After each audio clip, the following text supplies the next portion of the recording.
Now, the European Union has accused China of increasing cross-strait tensions by holding military drills around Taiwan. It called on all parties to exercise restraint. Taiwan has deployed its own navy in response to the drills, which some are calling a dress rehearsal for an invasion. China claims Taiwan as part of its territory and has not ruled out the use of force to take it over. The Taiwanese military is keeping a close eye on Chinese warships in the Taiwan Strait. The Chinese People's Liberation Army, who released this footage, said its navy, army, air and rocket units are practicing for precision strikes and a blockade of the self-ruled island. Taiwan quickly responded, sending its own aircraft and ships to the 180-kilometre-long strait, where tensions have escalated since a more outspoken Taiwanese president took office in May 2024. His defence minister condemned the drills. This morning, the Chinese military announced the implementation of joint naval and air exercises, and we are closely monitoring their activities at all times.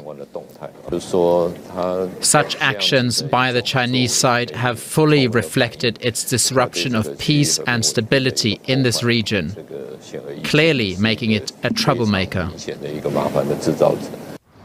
However, those on the streets of the capital, Taipei, said they want de-escalation rather than more tough talk from their government.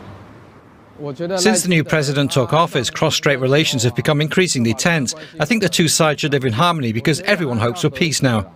We should aim for peaceful coexistence of the two sides of the Taiwan Strait. People in Taiwan all hope to lead a peaceful and stable life, and we don't want too much turmoil or war to break out. The Chinese said its military exercise would close in on Taiwan Island from multiple directions and aimed to be a strong deterrence. The ruling party stubbornly adheres to a separatist stance and attempts to seek so-called Taiwan independence by relying on external forces. These efforts are doomed to fail, like a praying mantis trying to stop a chariot. Taiwan's defence ministry labelled the drills grey zone harassment and propaganda to intimidate the country. It said it's unclear when the military exercise will end, but said no Chinese ships had entered a buffer zone off the island's coast. Rory Daniels is the Managing Director of the Asia Society Policy Institute and an Asia security specialist, and she's joining us now from New York. Welcome to you, Rory. What do you make of these surprise military drills by China? Is it just bluster, or should we all be taking this more seriously?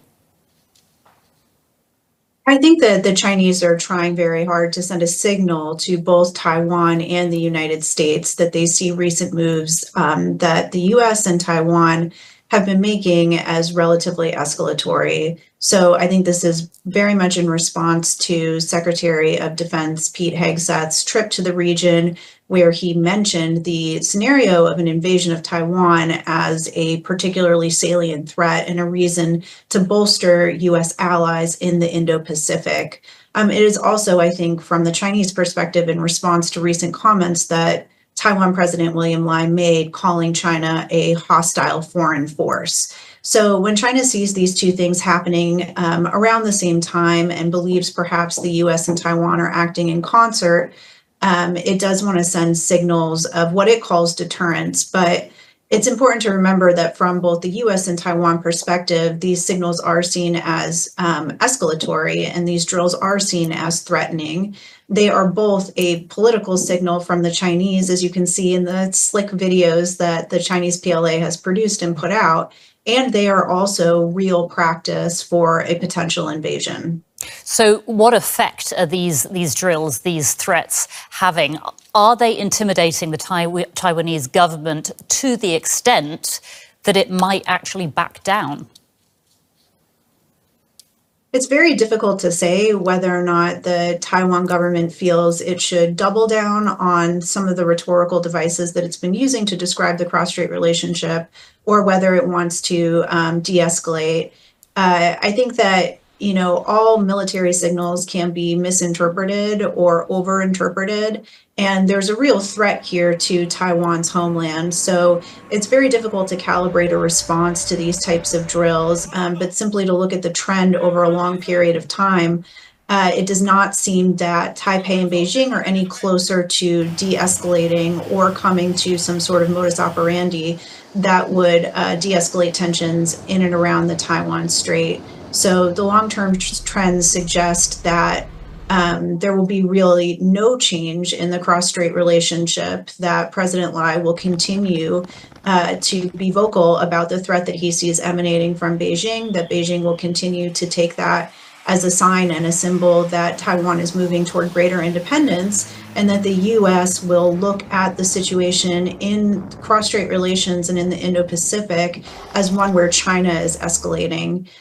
So it doesn't seem to me that this is very much a continuation of the current trends and dynamics, and it doesn't seem to me that there will be a turnaround. Speaking of the US, Taiwan, along with, of course, many other countries, is coming to terms with the changing geopolitical priorities of Donald Trump's second term. Can Taiwan still completely count on the US as an ally? I think Taiwan can definitely count on the U.S. We're not formal allies, but it certainly can count on U.S. law, the Taiwan Relations Act, which says that the U.S. wants to see the issue of Taiwan's sovereignty resolved without the use of force or coercion, and it will continue to supply Taiwan with arms of a defensive nature in order to keep a military balance across the strait. I think it's also important for Taiwan to remember that the U.S. does not want to be unnecessarily drawn into any conflict, and that the Trump administration in particular sees the U.S. military power as primarily reserved for homeland defense. Right. So it's very important that Taiwan doesn't overstep in this regard. We'll have to leave it there. But thank you so much to you, Rory Daniels, Managing Director of the Asia Society Policy Institute. Many thanks. My pleasure.